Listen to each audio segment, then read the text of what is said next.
জননীং শারদাং দেবীং রামকৃষ্ণং জগদ্গুরুং পাদপদ্মে তয়োষিত্বা প্রণমামি মুহুর্মুহুঃ।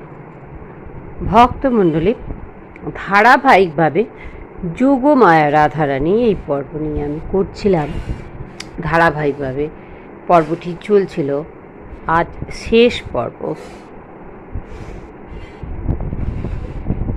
1325 সনে বৈশাখ মাহায় কলিকাতা যাইবেন মাতা পুনরায়।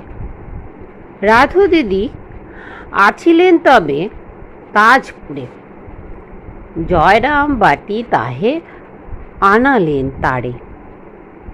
কোন স্থানে যাবে যবে জননী শারদা, রাধু তবে মার সঙ্গে থাকেন সর্বদা। যাবে কিনা এই প্রশ্নে রাধারানী কন, মার সাথে কলিকাতা না যাব এখন। তাহাও শুনিয়া মাতা রণ নির্বিকার, না করিলেন কিছু মাত্র তাহে জোর যার। অনন্তর মাকে রাধু বিদায়ের কালে করিলেন প্রণামাদি নয়নের জলে। মার বিহ্বলতা কিন্তু দেখা নাহি যায়, সাধারণভাবে তাকে দিলেন বিদায়। জননীর অনাসক্তি রাধারানী তরে, সময়ের সাথে তাহা ক্রমে যায় বেড়ে। 1326 সনে প্রায় শেষ ভাগে আসেন সরজুবালা ভক্তি অনুরাগে। কৃপাময়ী শারদামা বিধির বিধানে অসুস্থ হইয়া তবে রণ উদ্বোধনে।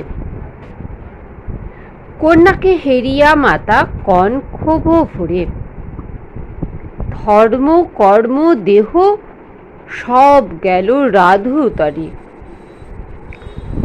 আধমরা করে ফেলে ছেলেটিকে তার, যাহা হোক সরলা এবে লইয়াছে ভার।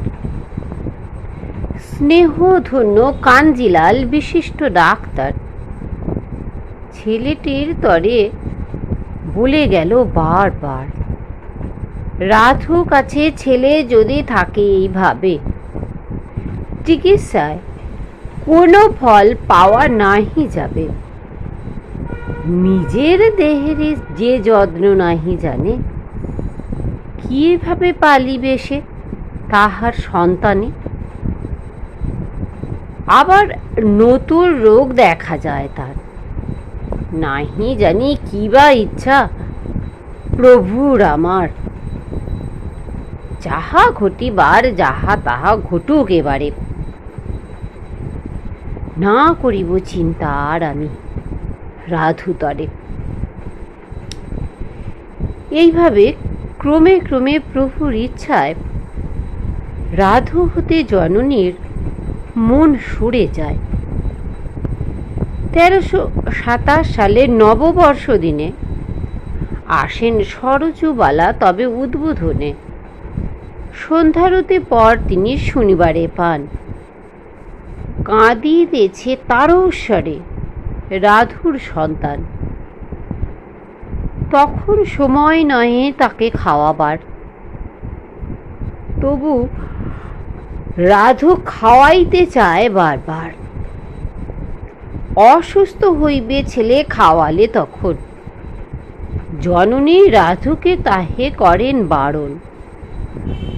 রাধু বলে হয়ে যেন তেলেতে বেগুন, তুই মর, তোর মুখে পড়ুক আগুন। আরো গালাগালি রাধু দেয় বারবার, হাত পা ছড়িয়া তবে করে চিৎকার। সহ্য স্বরূপিণী মাতা অন্যান্য সময় সহ্য করে যান সব সস্নেহ হৃদয়ে। অসুখে ভোগার হেতু দীর্ঘকাল ধরে উত্তপ্ত হইয়া মাতা কন ক্ষুব্ধ স্বরে, টের পাবি আমি মোলে কিবা দশা হয়। বহু লাথি ঝাঁটা তোর জুটিবে নিশ্চয়। তুই আগে মর বলি নববর্ষ দিনে, মরিতে পারিব তবে চিন্তা শূন্য মনে। তাহা শুনি রাধু পুনঃ নবীন উদ্যমে আরো গালাগালি দেয় আরো উচ্চ গ্রামে। উত্তপ্ত হইয়া মাতা বলেন সবারে, বাতাস করহ সবে খুব জোরে জোরে। হাড় জ্বলে গেল মোর রাধুর জ্বালায়, ভাবিতে তাহার কথা আর নাহি চাই। মোটামুটি ভাবে এর 3 মাস পরে নিত্যধামে যান মাতা মর্তধাম ছেড়ে। লীলা শেষ পূর্বে তাহে জননীর মন রাধুতে বিরক্ত হয় যখন তখন। মায়ের অসুখ ক্রমে আরো বেড়ে যায়। সন্তানেরা সবে রন অতীব চিন্তায়। সতত সেবক রূপে থাকেন বরদা। একদা বলেন তাকে জননী সারদা। রাধু টাধু যারা রয় তাহারা সকলে জয়রাম বাটি ধামে এবে যাক চলে। সঙ্গী রূপে অন্যকারে নাহি পেলে হেতা, তাহাদের নিয়ে গিয়ে রেখে এসো সেথা। জননী ছিলেন পূর্বে রাধুগত প্রাণ, এক্ষণে সম্পূর্ণভাবে ত্যাজিবারে চান। সন্তান শরৎ তাহা করিয়া শ্রবণ করেন গোপনে শুধু অশ্রু বরিশন। অসীম ধৈর্যের সনে শরৎ সন্ন্যাসী ধীরে ধীরে কন তবে মার কাছে আসি। তারা যদি চলে যায় রোগের সময়, বহু দুঃখ পাবে তাহারা নিশ্চয়। তুমি কিছু সুস্থ হয়ে উঠিবার পরে দেশেতে যাবে তারা, তবু ইচ্ছা ভরে। সন্তানের এই বাক্য করেও শ্রবণ অনাসক্তভাবে মাতা বলেন তখন, ভালো হতো সর্বভাবে যদি যেত দেশে। যাহা হোক না যেন তারা আসে মোর পাশে। তাদের ছায়াও দেখা ইচ্ছা নাহি আর, কাটিয়ে ফেলেছি সব মায়া এইবার। স্বরূপেতে রাধারানী হন যুগ মায়া, শারদা মা স্বরূপেতে নিজে মহামায়া।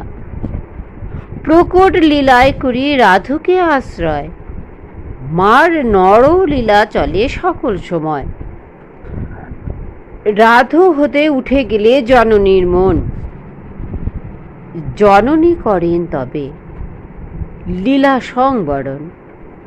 মহামায়া যোগ মায়া দোহার চরণে প্রণাম জানায় সদা ভক্তি ভরা মনে। তাদের কৃপায় যেন সকল সময় জননীর পাদ পদ্মে শুদ্ধ ভক্তি রয়। হাসিতে হাসিতে যেন ছাড়ে মর্তধামে, যেতে পারি নিত্যলোক রাম কৃষ্ণ ধামে। মার নরলীলা শেষে রাধুর জীবনে নানাবিধ দুঃখ কষ্ট আসে এক শনে। বড়ই বিচিত্র এই মায়া সংসার। বিবাহ রাধুর স্বামী করেন আবার, স্বামীর সোহাগে রাধু হইয়া বঞ্চিতা, জয়রাম বাটি ধামে হলেন আশ্রিতা। মাতৃধামে থাকিতেন মাতা যেই ঘরে, তাহা মাতা দিয়ে যান রাধারানী তরে। মায়ের স্নেহের কথা ভাবি সদা মনে। জনম দুঃখিনী দিদি থাকেন সেখানে। সন্ন্যাসী শারদানন্দ স্নেহের আবেশে রাধু দিদি তরে অর্থ দেন মাসে মাসে। সেই কালে রাধুদির শ্বশুরালয়ে আর্থিক অবস্থা যায় খুব মন্দ হয়ে। সেই হেতু রাধু স্বামী অর্থ পাওয়া আসিতেন হামেশাই দিদির সকাশে। সতী সাধ্যি রাধু দিদি পতিগত প্রাণ। কভু নাহি করিতেন তাকে প্রত্যাখ্যান। 1347 দিদি রাধারানী যথারীতি রণ যেথা মার ঘরখানি। জয়রাম বাটি ধামে বর্ষার সময় রাধুদির বারে বারে জ্বর জ্বালা হয়। প্রতিদিন থাকে জ্বর, শরীর দুর্বল, তার সাথে মানসিক শোক অবিরল। মিশরের সাধুগণ ভক্তি ভরা প্রাণে রাধুদিকে আনিলেন কলিকাতা স্থানে। সে শহরে থাকে বহু অভিজ্ঞ ডাক্তার, তাহাদের একজনে দেওয়া হলো ভার। পরীক্ষা করিয়া রোগ বলিলেন তিনি। যক্ষায় ভুগিতেছেন দিদি রাধারানী। মুক্তিতীর্থ, শিবপুরী, বারাণসী ধামে সেবাশ্রম থাকে এক শ্রীপ্রভুর নামে। রাধুর চিকিৎসা সেথা ভালোভাবে হবে, এই কথা সন্ন্যাসীরা ভাবিলেন সবে। প্রিয় মহারাজ নামে সন্ন্যাসী সন্তান, সেবাশ্রমে তার তবে হয় অবস্থান। রাধুর রোগের কথা পত্র যোগে শুনি তাড়াতাড়ি পাঠাবারে জানালেন তিনি।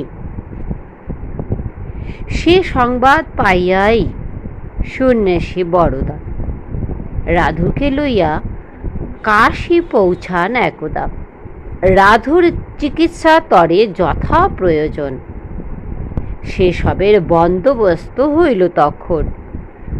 ডাক্তারেরা দেখিলেন ফটো তোলা হলে ফুসফুস দুটি রোগের কবলে।